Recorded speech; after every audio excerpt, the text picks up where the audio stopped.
Welcome to my channel. তো আজকেও আমি চলে আসলাম মোমোর একটা রেসিপি নিয়ে। তো ওটা চিকেন নয়, অ্যাকচুয়ালি হবে আলুর মোমো। তো আলুর মোমো করা যাক, চলো। তো আজকে আমি কিছু কিছু পদ্ধতি তোমার আগে থাকতে আমি করে রেখেছিলাম, সেটা ভিডিও আমি শ্যুট করতে পারিনি। তো যেটুকানি করতে পেরেছি সেটুকানি তোমাদেরকে দেখাচ্ছি। আগে থাকতেই আমি ময়দা মেখে রেখেছিলাম, তোমার ডিম আলু সিদ্ধ সয়াবিন সিদ্ধ করে রেখে দিয়েছিলাম।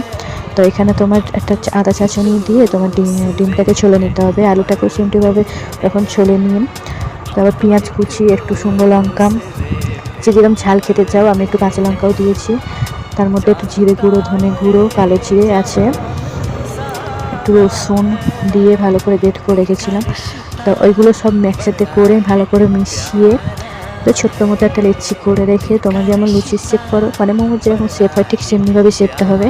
তো ওরকম শেপ করে এনে তোমার ওই আলুর পুরটা দিয়ে দেবো। তো এক হাতে আমি ভিডিও করছিলাম বলে আমি মুখটা তোমাদের দেখাতে পারছিলাম না, তো আমি এরকমভাবে মুখটা মুড়েছি। তো তোমরা যে যেরকমভাবে পছন্দ শেপ দিতে পারো, কোনো অসুবিধা নেই, যাতে খুলে না যায়, সেটা তোমাদের উপর ডিপেন্ড করে। তো এরকমভাবেই আমি করেছি। একটা ছাঁচড়ির মধ্যে তোমার সাদা তেল মাখিয়ে রেখে দিয়েছিলাম। তো এর মধ্যে আমি মোমোগুলো সাজিয়ে সাজিয়ে দেবো এবারে। তো এইবারে আমি যাব ভাপাতে।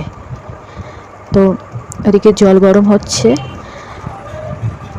জল গরমের উপরে ঝাঁঝিটা দেবো। এদিকে আমার শাশুড়ি মা আমারও হেল্প করছিল, উনুনটা ধরিয়ে দিচ্ছে, কারণ উনুনটা সত্যিই আমি ধরাতে পারি না, ও ধরাতে গেলে এত ধোঁয়া হবে বলার মতো নয়।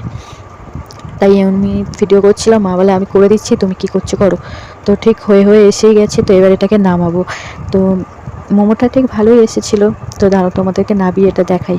তো ঠিক এরমভাবে শেপ হয়েছে। কেমন লাগলো কমেন্ট বক্সে আগে বলে যাও কিন্তু। তো বাই, আজকের মতো আমার এইটুখানি রেসিপি হলো।